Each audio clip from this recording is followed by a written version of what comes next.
So I feel like we, as ladies, we are somehow we've taken care of our emotions, and naturally we are able to handle our emotions because we're emotional beings. But men struggle a lot to deal with their emotions, and that now has led to neglecting. As we've neglected them, we've neglected themselves. So we are not here to again pinpoint on, or rather to accuse someone of being very negligent about their emotions, but we're here to take care of that.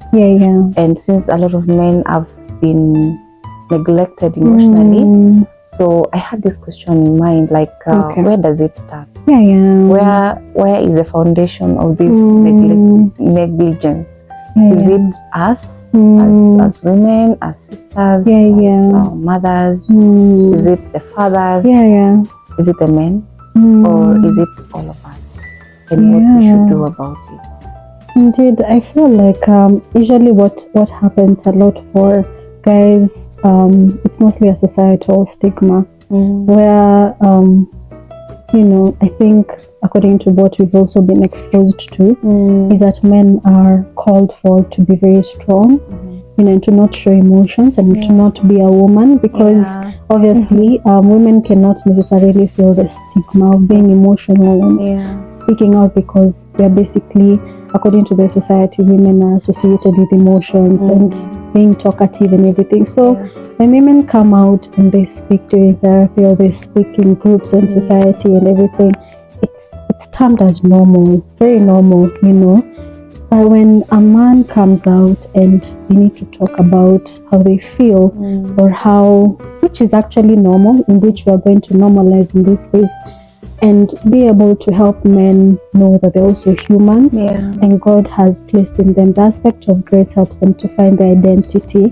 that God has created you whole, in the sense that you have both emotions and you have every side of you, and which is very normal. In fact, not being able to express that part of you is completely not normal. And so I feel like that aspect of negligence just comes from the stigma or the ideology that men are not supposed to show emotion because it's a woman thing. I feel like that's how it's been cultivated ever since, boys are born and they grow up. I don't know what you think about.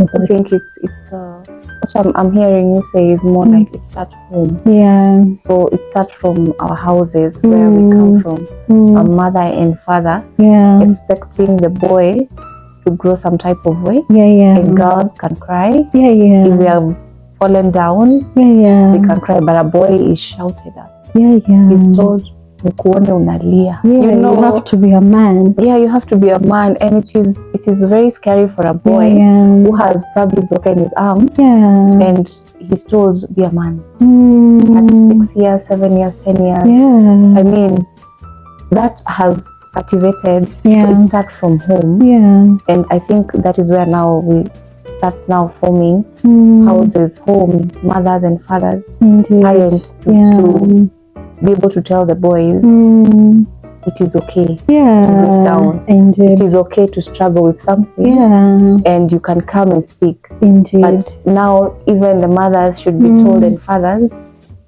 when they come, let them know they are allowed to speak up and say, I'm struggling with this, I'm dealing with this. So I think we are. That's indeed. All right. I think that aspect of identity and being able to ground guys, in the sense that having emotion doesn't necessarily strip you of the identity of actually being a man. Being a man is a gift that you're born with. You don't give yourself that title as a man, and I think it cultivates that aspect of which I feel like grace comes to break down that aspect of you have to perform to be a man.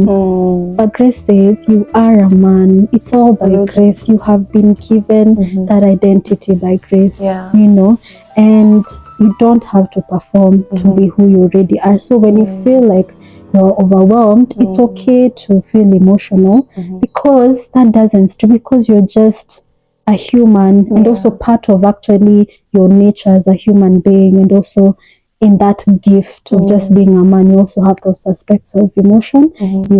Because life is going to definitely deal with you sometimes, and it's okay to have all those emotions. So